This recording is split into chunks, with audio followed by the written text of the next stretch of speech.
Eu acho que a melhor combinação que aconteceu foi juntar o rodeio com o show. Porém, tudo tem limite. Hoje em dia, uma festa particular é muito difícil acontecer, com os valores dos shows. E a valorização do peão hoje tá muito fraca. O que, vendo pelo lado do artista, dá pra conciliar os dois valores pra todo mundo sair bem, porque sem o rodeio não tem um show. Eu penso assim. Exatamente. Então, se a gente conseguir conciliar o ganho do peão, do artista, da boiada, do tropeiro, do juiz, todo mundo ganhar bem, só dá certo, entendeu? Porque o artista também já ganha bem. Então é só melhorar o outro lado. E dá pra fazer isso, entendeu? É porque assim, a gente vê cachês milionários dos artistas e assim... Não estamos tirando o mérito de E ninguém, merece, não, gente. merece. Pô, merece, chegar aí, viu? Você quer ver que uma vez eu disse isso sobre a pandemia. Na época da pandemia, assim, os shows, né, pararam, tudo parou e tal, o mundo parou, né?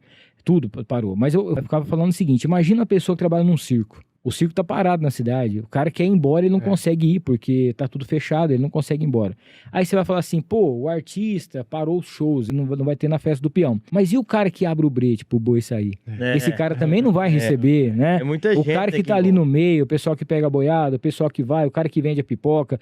É muita gente envolvida. Então é uma festa grande, existe o show, mas existe também a galera que faz parte desse mundo do rodeio, né?